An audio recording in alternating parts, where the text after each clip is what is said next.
আসসালামু আলাইকুম রহমতুল্লাহ। সম্মানিত ভিউয়ার্স, আপনারা সবাই জানেন যে গত কয়েকদিন আগে বাংলাদেশে একটি মর্মান্তিক ঘটনা ঘটেছে, যেটা আসলে বাংলাদেশের ইতিহাসে খুবই বিরল। এবং আপনারা মনে করতে পারেন যে আসলে পুরো দুনিয়াতে এই ধরনের ঘটনা খুবই কম সংঘটিত হয়েছে, যে সেটা হলো কবর থেকে একটা লাশকে তুলে নিয়ে তারপরে সেটাকে পুড়িয়ে দেওয়া।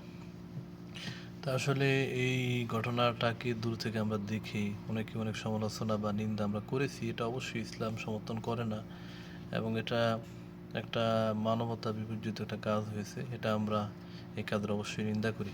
কারণ রাসূল সাল্লাল্লাহু আলাইহি ওয়াসাল্লাম বলেছেন যে মানুষ হিসেবে রাসূল সাল্লাম একবার এক ইহুদির লাশ দেখে নিজে দাঁড়িয়ে গেলেন এবং সাহাবায়ে কেরামরা দাঁড়িয়ে গেলেন সম্মানার্থে, মানুষের সম্মানার্থে। তাই মানুষের মরার পরে তার অঙ্গহানি করা বা তার তার মৃতদেহকে জ্বালিয়ে দেওয়া, এই ধরনের কাজ ইসলাম সমর্থন করে না। কিন্তু এই ঘটনার পিছনে অনেকগুলো কারণ রয়েছে, অনেকগুলো কারণ একসাথে জমা হয়ে এই ঘটনাটা ঘটেছে। মূলত নুরা পাগলা নামক এই ব্যক্তি সেখানে একটি শিরিক এবং জঘন্যতম শিরিকের আস্তানা সেখানে গেড়ে বসেছেন, এবং তার দ্বারা মানুষ পথভ্রষ্ট হচ্ছিল। সে নিজেকে ইমাম মাহাদি, তারপরে কোরআনকে অবজ্ঞা, ইসলামকে বিকৃতি, এই ধরনের কাজগুলো সে সেখানে অনবরত সেখানে সে করত। একটা পর্যায়ে মানুষের ক্ষোভ জমা হলো, মানুষ এই বিষয়টি প্রশাসনের কাছেও ইনফর্ম করলো, কিন্তু সেখান থেকেও কোনো ধরনের পদক্ষেপ নেওয়া হলো না। আসলে এই ভণ্ডগুলো মানুষকে প্রতারণা করে।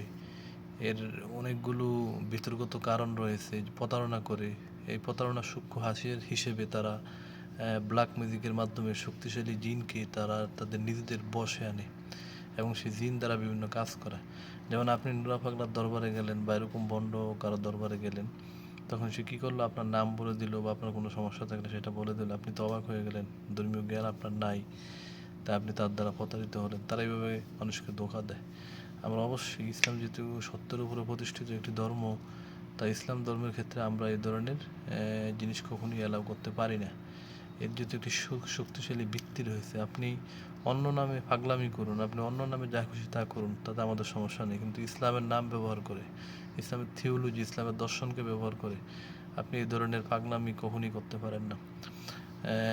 যাদের নামে এরা এই ধরনের কাজগুলো করে থাকে, সুফিবাদের নামে, যারা প্রকৃত ইলমে তাসাউফ চর্চা করতো, খাজা মাইনুদ্দিন চিশতি রহমতুল্লাহ আলাই, খানজাহান অলি, তারপরে হচ্ছে মুজাদ্দেদ আল ফেসানি রহমতুল্লাহ আলাই, বাজিদ মুস্তাবি, তারা কেউই শরীয়ত বহির্ভূত বা বিবর্জিত কাজ তারা করেন না, এবং তারা এই ধরনের কাজের সাথে তাদের কোনো সম্পর্ক নেই।